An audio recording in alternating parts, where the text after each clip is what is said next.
Hello everyone. Welcome to Unit 3, the macroeconomy, aggregate demand and supply. Now this unit has two parts. The first looks at the measures of economic activity, and the second looks at the aggregate demand, aggregate supply model and how it evaluates economic fluctuations. Now this unit starts off with an understanding of a measurement that we use to evaluate the performance of an economy. We would have to look at the output that is produced in the country as well as the income of the country itself before we would be able to measure the economic performance of a nation. Now there are several measures that we can use to evaluate the income or the national income of a country. The more common measurement concept used is called gross domestic product, GDP.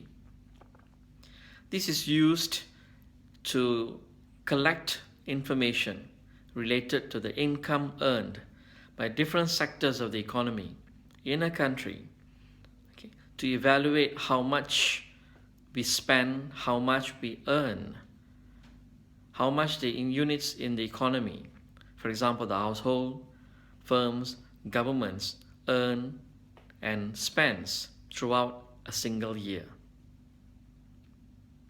To better understand GDP, you would have to look at the different approaches usually used to calculate GDP.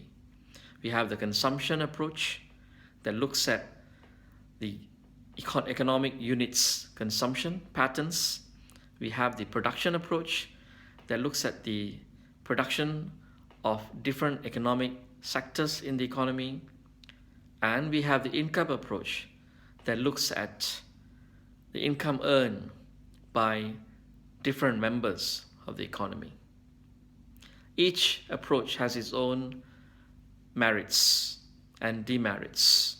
Some approaches are better than others. For example, in Malaysia, we prefer to use the consumption and the production approach. If you were to read the course material, it will give you further explanation as to why. We will be also looking at the basics of unemployment, what the unemployment problem is all about, what causes it, and what are the measures taken by governments to solve unemployment. We will also touch a little bit on inflation, the problems of inflation, who benefits and who loses when there is an inflation in the country. Now the second part of this unit looks at the aggregate demand, aggregate supply model. Now this model is designed to analyze economic problems at a macroeconomic level. That means at a country level. Now aggregate demand basically means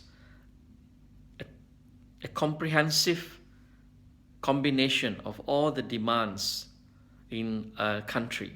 For example, it looks at a household's demand, a firm's demand, a government's demand, and the external sector's demand. Put all together, we get what is called an aggregate demand. The components of an aggregate demand starts with consumption. So we have to study about consumption and the determinants of consumption. We would have to look at investment, gross investment, as well as net investment, and what influences investment in a country. We would have to look at government expenditure, or government purchases, and when does government spend more and when do they spend less? How does the government's expenditure pattern looks like, and what governs those patterns? We would have to look at exports, net exports. We would have to look at exports and imports.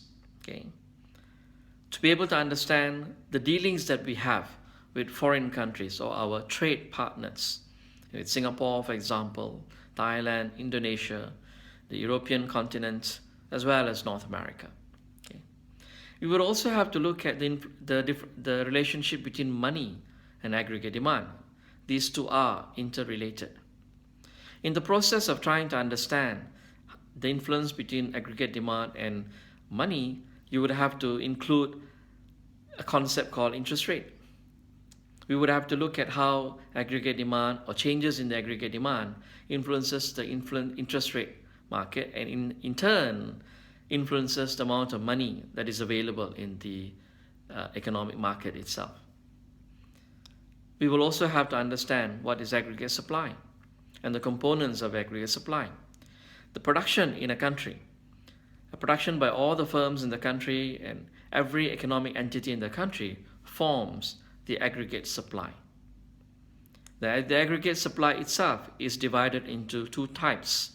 We can look at the short-run aggregate supply as well as the long-run aggregate supply.